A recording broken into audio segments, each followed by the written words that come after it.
व्यक्तिमत्व सगळ्यांनाच अभिवादन करते. आणि आजच्या या कार्यक्रमाचं मला खरं तर स्वरूप काहीच माहित नाहीये. मी संघटनेचे अध्यक्ष असले तरी मी वैयक्तिक स्वरूपाने इथे उभी आहे. सावित्रीबाई फुले पुणे विद्यापीठाच्या टीचर्स असोसिएशन गेले 3-4 महिन्यापूर्वीच हे असोसिएशन आपण स्थापन केलेली होती. कारण असेच प्रश्न आहेत. कामगार म्हणलं तर फक्त सेक्टरमध्ये किंवा नॉन सेक्टर किंवा इतर ठिकाणी असे कामगारांचाच प्रश्न आहे. तर शिक्षक हाही एक कामगारच आहे. प्राध्यापक हाही एक कामगार आहे. आणि अनेक प्रश्न असे अनुत्तरित आहेत जिथे प्रायव्हेटायझेशनमुळे अनेक प्रश्न उभे राहिलेले आहेत. म्हणजे विद्यापीठासारख्या स्तरावर देखील जिथे शिक्षणाचा खूप मोठा म्हणजे आता सांगितलं की मूलभूत जी गरज आहे त्या मूलभूत गरजेसाठी म्हणून सरकारने जे धोरण आखायला पाहिजे तसे धोरण न आखवता प्रायव्हेटायझेशन फार मोठ्या स्वरूपात आणलेलं आहे. त्यामुळे नोकरीचा प्रश्न जो आहे म्हणजे एक व्यक्ती जो शिक्षक बनतो जवळजवळ वयाचे 20-25 वर्ष शिक्षण घेतो आणि त्यानंतर प्रायव्हेटायझेशनच्या नावाखाली जिथे नोकरी मिळते तिथे 10,000 आणि 12,000चा पगार दिला जातो.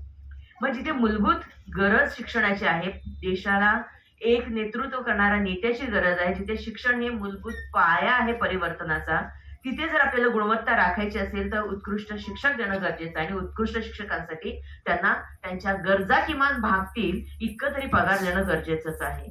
परंतु मला वाटतं शिक्षणासाठी म्हणजे आपण प्रत्येक घरामध्ये किमान 2 मुलं असे जरी धरलं तर प्रत्येक मुलाचा खर्च हा प्रायमरी पासून लाखो रुपयांचा खर्च आहे. कारण आपण असं म्हणतो आहोत की गव्हर्नमेंट स्कूलमध्ये शिक्षण नाहीये.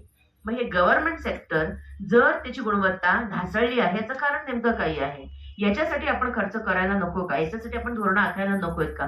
हा सगळ्यात मोठा प्रश्न आहे. पण कुठे ना कुठे गव्हर्नमेंट सेक्टरला गुणवत्तापूर्ण नाही हे शिक्कामोर्तब करायचं आणि प्रायव्हेटायझेशनला पुढे आणायचं आणि प्रायव्हेटायझेशनला आणून भरमसाठ फी आकारायची परंतु पगार द्यायचा नाही. ही दुटप्पीजपणाचं धोरण आहे. मला वाटतं हा सरकारचा सगळ्यात मोठा आपण विरोध करायला पाहिजे. आणि हे संघटन नेमकं काय काम करतं याचं स्वरूप मला माहित नाही. कारण शिनाशी फक्त मी एकदाच भेटले आणि तेही परवा माझी भेट झालेली आहे. परंतु मला इथे आल्यानंतर जसं आता एक बंधू असे म्हणाले की हे असं व्यासपीठ आहे जिथे कुणी कुणाला ओळखत नाही. परंतु कुठे ना कुठे असं वाटतं आहे की आपण सगळेच परिवर्तनाच्या दिशेने आपला खारीचा वाटा उचलण्यासाठी म्हणून इथे उपस्थित आहोत. तर मला इथेच असं सांगावं वाटतं की शिक्षण क्षेत्र सगळ्यात महत्वाचं क्षेत्र आहे. जसं प्रत्येक क्षेत्र महत्वाचं आहे परंतु या सगळ्या क्षेत्रांना बांधणारं जे मूळ क्षेत्र आहे ते शिक्षण आहे. आणि शिक्षणासाठी शासनाचं धोरण हे स्पष्ट असणं अतिशय गरजेचं आहे. परंतु तुम्हाला सगळ्यांनाच माहिती असेल की नॅशनल एज्युकेशन पॉलिसी 2020 जे आलेलं आहे ज्याच्यामध्ये प्रायव्हेटायझेशनचा सगळ्यात मोठा भाग इथे दिसतो आहे. खूप सारे क्षेत्र मर्ज करण्यात आलेले आहेत. खूप सगळ्या वेगवेगळ्या गोष्टी आणलेल्या आहेत. स्तर शिक्षणाचा बदललेला आहे. जो आधीचा पॅटर्न होता तो पॅटर्न चेंज केलेला आहे. सगळ्या गोष्टी जरी आपण स्वीकारायच्या ठरवल्या तरी हे करणारी जी काही यंत्रणा आहे हे जे अंमलबजावणी करताना जे मानव लागणार किंवा ह्युमन रिसोर्सेस लागणार आहेत या रिसोर्सेसला कसं न्याय देणार हे कुठेही गाईडलाईन्स दिलेलं नाही. यांचं नेमकं प्रशिक्षण कसं असणार आहे हे कुठेही सांगितलं. त्यांना नेमका पगार कसा असणार आहे हे कुठे कोणाला माहित नाही. हे सगळं जर बदलायचं असेल तर कुठे ना कुठे तुम्हाला ह्युमन रिसोर्स डेव्हलपमेंट करणं अतिशय गरजेचं आहे. पण खाजगीकरणामध्ये हे कुठे दिसत नाहीये. आणि त्यामुळे पुन्हा शिक्षणाच्या गुणवत्तेचा जेव्हा प्रश्न येतो तिथे आपल्याला पुन्हा विचार करावा लागतो की गव्हर्नमेंट सेक्टर हा स्ट्रॉंग होणं गरजेचं आहे. आणि हे स्ट्रॉंग होण्यासाठी मला वाटतं अँटी प्रायव्हेटायझेशन हे जे आपण ऑर्गनायझेशनच्या माध्यमातून सगळे एकत्रित जमलेलो आहोत.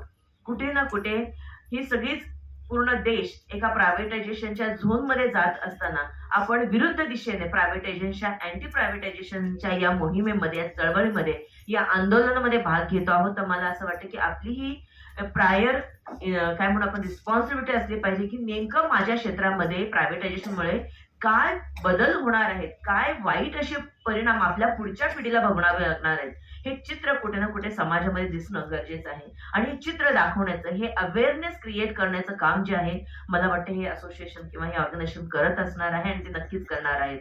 कारण जितक्या कोलॅबरेशन त्यांच्यासोबत झालेले आहे तर मला वाटतं प्रत्येक क्षेत्र महत्वाचं आहे. आणि त्याचप्रमाणे शिक्षण जसं माझा स्वतःचं क्षेत्र आहे त्याच्यात मला असं वाटतं की नॅशनल एज्युकेशन पॉलिसीमध्ये खूप सारे जे छुपे अजेंडे आहेत जिथे प्रायव्हेटायझेशनमुळे पुढच्या भविष्यामध्ये पुढच्या पिढीसाठी शिक्षण हे अतिशय वेगळ्या पद्धतीचं होणार आहे. त्यामुळे आज आपण शिकलो, आज आपली मुलं शिकली, परंतु त्याच्या पुढची पिढी जर सस्टेन करायची असेल तर कुठे ना कुठे हे सगळं गव्हर्नमेंट एज्युकेशन असलं पाहिजे. आणि मूलभूत जर शिक्षण हे मूलभूत आहे मूलभूत गरजांमध्ये मोडलं जात असेल तर ही गरज ही आता जसं वाक्य सरांनी केलेलं आहे परवडेल त्या स्वरूपामध्ये ते देणं गरजेचं आहे. पण फी वाढती फी जर तुम्ही लक्षात घेतली तर प्रत्येक क्षेत्रात भरमसाठ फी वाढलेली आहे, परंतु तुलनेने तसं सगळं आपल्याला मिळत नाही. त्यामुळे प्रायमरी म्हणजे केजी टू पीजी आणि पीजी टू केजी जर शिक्षणाचं तुम्ही पाहिलं तर सगळीकडे प्रायव्हेटायझेशन दिसत आहे आणि या प्रायव्हेटायझेशनमुळे नक्कीच गुणवत्ता कुठे ना कुठे खालावत चाललेली आहे. आणि याच्या विरोधात जर आपल्याला आवाज उठवायचा असेल तर मला असं वाटतं की मी एक संघटनेचे प्रतिनिधी असून एकटी जरी असले तरी मला वाटतं हे विचार, हे प्रवाह मी माझ्या संघटनेच्या किंवा विद्यापीठाच्या सर्व प्राध्यापकांपर्यंत नक्कीच पोहोचवेन आणि आम्ही सगळेच एकत्र आपल्यासोबत असू अशी मी वैयक्तिक ग्वाही देत असले तरी मला असं वाटतं की आपण सगळ्यांनीच याच्यामध्ये खूप सखोल अभ्यास करणं आणि एकत्र येणं आणि एक मोठा आवाज उचलणं गरजेचं आहे. आणि मला वाटतं की या दिशेला या प्रवाहाच्या विरुद्ध जाणाऱ्या प्रत्येक व्यक्तीला सलाम करते आणि मला संधी दिली त्याबद्दल सगळ्यांचे संयुक्त धन्यवाद.